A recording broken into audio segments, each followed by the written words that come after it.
শুভ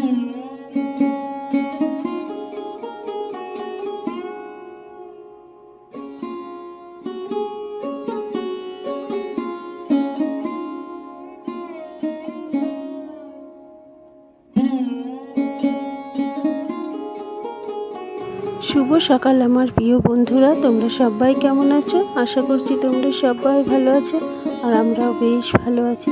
শান্তিপুরের একটি ছোট্ট গ্রাম থেকে আমি রিঙ্কু, আর রিঙ্কু ব্লগে জানাই তোমাদেরকে স্বাগত। প্রথমেই বলবো, যারা যারা আমার চ্যানেলটিকে সাবস্ক্রাইব করে আমার পাশে রয়েছো তাদেরকে অসংখ্য ধন্যবাদ। আর যারা যারা নতুন আমার ভিডিওতে সাপোর্ট করছো আর নতুন ভিডিও দেখছো তাদেরকে জানাই অসংখ্য অসংখ্য ধন্যবাদ, আর আমার পাশে থাকার জন্য অনুরোধ রইল।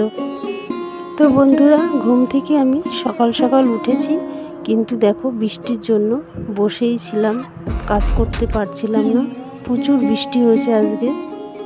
তো প্রচুর বৃষ্টি হওয়ার কারণে আমি বারান্দায় বসেই ছিলাম। তারপরে দেখছি যে বৃষ্টিটা কমে গেছে, এখন ঝিরঝির করে পড়ছে। তো আমি এখন কাজগুলো তাড়াতাড়ি ঝটফট করে সেরে নিচ্ছি, কারণ আবার যে কখন বৃষ্টি জোরে নেমে আসবে তখন আর কাজ করতে পারবো না।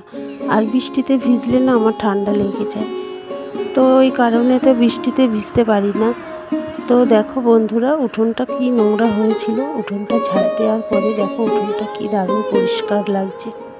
আর বর্ষাকাল যতই হোক, ঘরবাড়ি যদি একটু কষ্ট করে ভিজে ভিজেও পরিষ্কার করে রাখা যায় না, তাহলে কিন্তু আর অপরিষ্কার থাকে না, দেখতেও বেশ ভালো লাগে।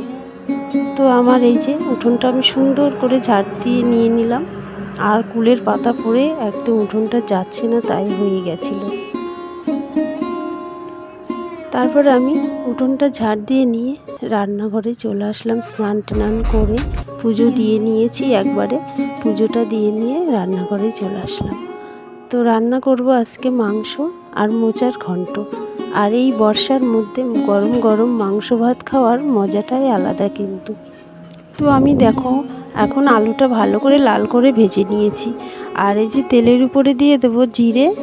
জিরেটা যেই লাল হয়ে আসবে তখন আমি পেঁয়াজগুলো ফোড়নে দিয়ে দেব। তো পেঁয়াজগুলো নাড়াচাড়া করে সুন্দর করে লাল লাল করে নেব। তারপরে আমি মশলাটা দিয়ে একটু কষিয়ে নেব, দিয়ে তারপরে মাংসটা দিয়ে দেব। আর এভাবে একটু মাংসটা দিয়ে সুন্দর করে কষিয়ে নেওয়ার পরে আলুটাও দিয়ে দেব, দিয়ে ভালো করে অনেকক্ষণ ধরে কষাতে থাকবো। তো কষানো হয়ে গেলে পরে সুন্দর করে তারপরে আমি একটু মিট মশলা ছিল, মিট মশলাটা দিয়ে দেবো। তো মিট মশলা দিয়েও একটুখানি ভালো করে কষিয়ে নেব। আর তার সাথে তো লবণ হলুদ দিতেই হয় পরিমাণ মতন। তা এইভাবে দিয়ে আমি মাংসটা সুন্দর করে রান্না করে নেব। তাই মাংসটা সঙ্গে আমি মশলাগুলো সুন্দর করে মিশিয়ে নিচ্ছি। তো এইভাবে মিশিয়ে মিশিয়ে আমি অনেকক্ষণ ভরে কষিয়ে নেব। আর মাংস তো যতই হোক কষানোর মধ্যেই কিন্তু মাংসটার স্বাদ চলে আসে। মাংসটা যদি ভালোভাবে কষানো না হয় তাহলে সেই মাংসর কিন্তু স্বাদ আসে না। আর মেন হচ্ছে মাংসটা বেশিক্ষণ ধরে কষানো। তো আমি ভালো করে অনেকক্ষণ ধরে কিন্তু সুন্দর করে কষিয়ে কষিয়ে রান্না করছি। আর কষিয়ে কষিয়ে রান্না করলে না খেতে কিন্তু দারুণ টেস্ট হয়। তো আমি এবারে মিট মশলাটা অ্যাড করে দিচ্ছি, দিয়ে একটুখানি আর একটু কষিয়ে নেব ভালো করে। আর দেখো এত অন্ধকার হয়ে গেল, কি বলবো, মানে প্রচুর মেঘ করেছে, অন্ধকার হয়ে গেল একদম, এক্ষুনি বৃষ্টি নামবে। অন্ধকারে হঠাৎ করে কারেন্টও নেই যে লাইটটা জ্বালিয়ে আমি ভিডিওটা করব। তো বন্ধুরা, অন্ধকারে একটু মানিয়ে নিয়ে ঢাকাটা দেওয়ার পরে দেখো মাংসটা তোমাদের করে হয়ে গেছে, অসুবিধা হয়ে গেছে। তো আমি দেখো মশলাটা দিয়ে করে কষিয়ে কষিয়ে নিয়ে যা জলটা দিয়ে মাংসটা দিয়ে আমি ঢাকা দিয়ে টেস্টি হয়েছিল। আর মেঘলা দিনে মাংস খাওয়ার মজাটাই কিন্তু আলাদা।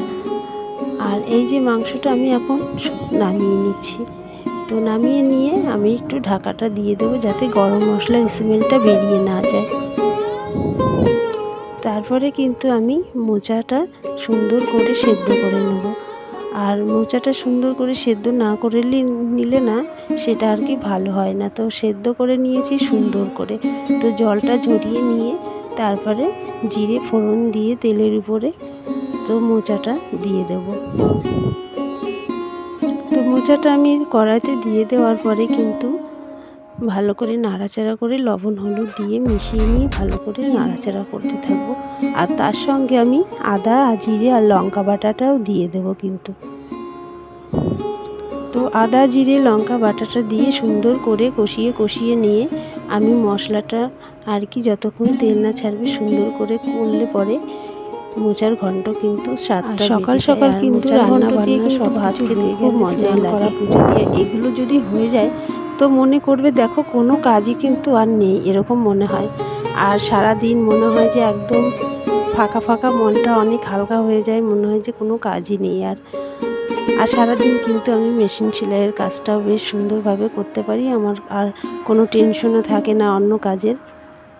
তো রান্নাবান্নাগুলো হয়ে গেলে আমি জলটা নিয়ে আসবো, নিয়ে এসে সবাইকে খেতে দেব, নিজেও খেয়ে নেবো।